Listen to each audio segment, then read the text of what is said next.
The GMTK Game Jam is one of my favorite events of the year.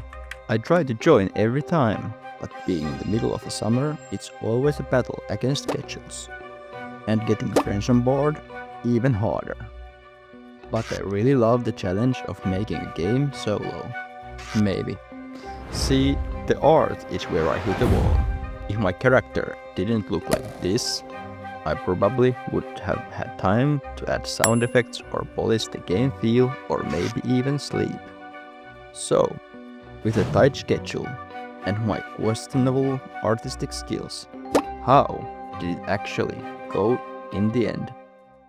As you might have guessed, I ended up making this game almost entirely solo. And even then, I couldn't dedicate the full 4 days. After a broken submission 1 year, and being too busy to even join last year, my number one goal was simple: just get a working game out there. Most years, I struggle for hours to find a unique idea, but this year was different. I knew I wanted to make a game with smooth, satisfying movement. When I heard the theme loop, it clicked instantly. A looping weapon system.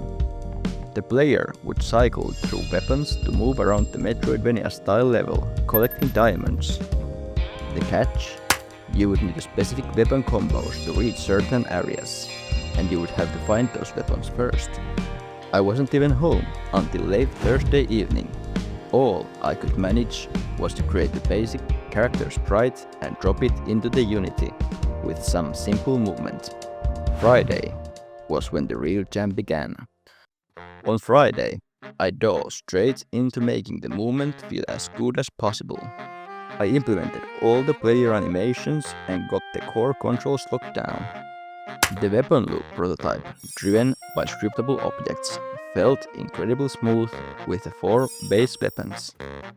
I knew I could make tons of new weapons quickly, but each one would need art, and every minute I spent drawing was a minute I wasn't programming. On Saturday, the pressure started to mount.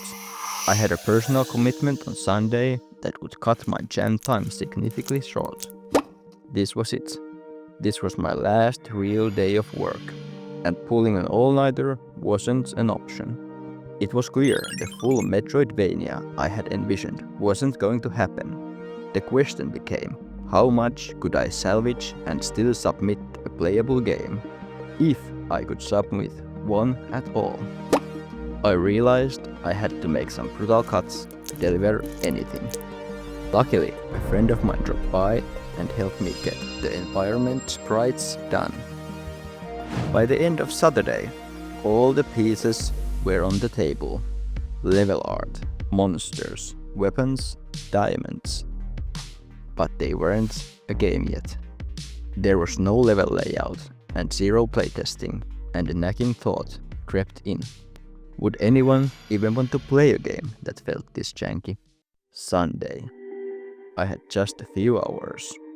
I sketched out the level layout and drag and dropped everything into place. As I tested, I realized my awesome looping weapon mechanic was sometimes more of an obstacle than a tool. So I made a pivot. I added a loop mode, a speedrun mode where players could use all the weapons they collected on their first run. I rushed to build and publish the game just minutes before I had to run out the door. The game works in the browser, which was a huge relief. And when I finally played it on Saturday night, I felt like I had actually created something enjoyable. My biggest critique is that the weapon system can feel restrictive, which doesn't perfectly match the loop theme for me. But getting the game submitted was more important than getting it perfect. There's still 1 day left to play and rate jam games, and so many people have already left amazing feedback. Thank you all so much. I will be spending the rest of the day playing games from everyone who has left a comment on my short videos or reviewed my game on itch.io.